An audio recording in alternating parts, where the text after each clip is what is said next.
Welcome to Crash and Burn, the story of what happens when filming a movie goes horribly wrong. Really bad. Let me suck, man. He fought 2 guys, went for an 8-year break, came back, fought 1 guy, and gave the mantle over to some cop named Robin. Now he fucked around, he fought more than 2 guys, more than 2 guys. Mario, he fought 2 guys. Scarecrow, Joker. Went on a break. That's not Batman. It's not. And why was John Blake's name Robin? Hey, don't disrespect Joseph Gordon-Levitt. Who? You don't know him? No, he was in the movie. But who was he in the movie? Robin. Today we are joined with director, editor, and actor, Jonathan Goodheims. Welcome, Jonathan. So, why don't you explain to me a little bit about what happened on set? What happened on set? Well, where do I start with that one? They were gone! They didn't try! They didn't put anyone else in there! No. Only 3 villains! He was like, oh, my girlfriend's dead. I can't do this anymore. Okay! My life is over. If there were He would have found somebody. If there was, he would have fought them. The Scarecrow was But he still running didn't. around. That Scarecrow wasn't shit anymore. He didn't have anything. He was never shit. He didn't have anything. He was a judge in the 3rd one. He wasn't doing shit. He was just sitting on his ass. Batman was a whiny little bitch. Okay then. That's what the whole movie's so about. Spider-Man. He's a little bitch. This has nothing to do with Spider-Man. Mary Jane. Spider-Man's whole point of existence is that he's a whiny little bitch. It's my first time attempting to film something more than just a skit. Like a 2-3 minute skit, funny, throw it on YouTube, done with it. It's my first attempt to film something a little bigger than that. And I was not expecting all the obstacles that came from that. It's a lot harder than I thought. It's pretty much Murphy's Law applied to filmmaking. So what happened with your actors? Weren't there supposed to be a few more? Yes, I did have some problems with actors. 2 different actors, both playing pretty important parts, flaked out on me at the last minute. I tried to find replacements, but it didn't work out. So I had to then fill both their shoes. I then had to fill both of their shoes myself. It's not an easy task.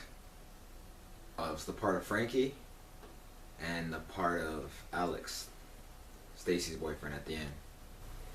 How did that affect the process? I mean, directing and acting in it at the same time? Yeah, acting and directing at the same time was not an easy task. I mean, there's some footage where you can clearly see me directing while acting. It did not work out the way that I had planned it to. I'm very disappointed with how it worked out. Well, if my facts are correct, that wasn't the only problem you had with actors. Wasn't there some problem with actors on set? Yeah, you're right. I had some problems with actors on set too. Particularly my lead. He's a cool guy and all, but he did not want to learn his dialogue. He flat out refused to do a couple of the key monologues and just changed all the lines up. Caused quite a bit of headache. He turned the monologue that was supposed to sum up what the whole thing was about into 2 sentences that made no sense.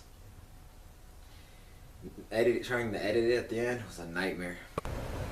I'm not the one dating the fake, so because I'm comfortable. So you enjoyed it. I don't know what else to say. The movies, man. What about it? It's fine. It would have been a pain. But speaking of editing, I heard you had some problems with that as well. I did have some problems with the editing, yes. I'm not exactly sure what happened, but whenever I went to edit it, the volume would just randomly disappear. I mean, the video files, the audio was there. You could hear it. Whenever I put it into my editor, silence. That was Fox's fault. One more time. That was. One more time. That wasn't to do with that. Alright, let's do it one more. No, you were good. Versions of it. Go. Has anything ever happened when you were editing something else? Never had problems like that before. It was quite a nuisance. The second unit shots are clearly distinct from your own. Was there any purpose behind this, or was it purely coincidental? Yes, the second unit that was some problems. The second unit. Another problem I had with my second unit was one of the things she was tasked with was getting a telephone pole in the background of the shot with their actors. She instead got a shot with utility poles. As you can see, they are two completely different things. This caused me a lot of problems in the editing room. I can't see you. From what I'm told, the rubber ball gave you quite a problem on set. Care to elaborate? That rubber ball. Yeah, well first I had trouble finding one. So I finally hunted one down and I asked them how much it cost. And they were like, I could have sworn the lady said $1. Turns out it was roughly $9, close to $10 for a little rubber ball. And then it kept bouncing everywhere, we kept losing it. And then we had our first shot. And it was like, okay, the camera started to die because I forgot to bring extra batteries, so the camera kept dying and we had to go recharge the camera, come back. Well, I was going to reshoot the opening scene. Whenever we opened the car door, the bouncy ball, the rubber ball, rolled out of the car, rolled down the street, and then went right into the sewer grate. There goes that rubber ball. So, what were some of the other problems you had on the set of this movie? Another problem we had on set that I guess kind of goes with pretty much everything we've been talking about so far is the fact that we didn't have a lot of time to do it in.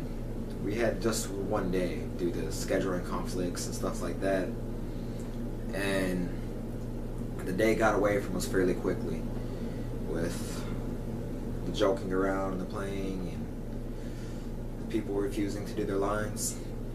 We quickly lost daylight. If you look at the footage, the whole thing should have taken place within a couple minutes. It was just 2, 3, 4 conversations, and yet it went from noon to like 8 o'clock at night, 9 o'clock at night, and you could tell it literally got darker and darker word for word. It did not give off the look that I was going for. The other problem was music. We had someone who was supposed to provide us with original songs to lay ground, a score for the film. But at the last minute, due to whatever reasons, they couldn't make it. So we were left with no music. Seems like everything that could have gone wrong on this film did. Where do you go from here in regards to this film? Where do I go from here? I'm proud of the script. So I think where I go from here is I try again. Maybe same actors, maybe new actors, no time restraint, just... How would you care to sum up your experience on this film? To sum up my experience? Hard. Painful. In short, I think this has been a very stressful holiday from our regular life. Thank you for your time. Thank you. So where are you going? Yeah, I need to, I gotta go. Okay, thank you for joining us. This is Crash and Burn.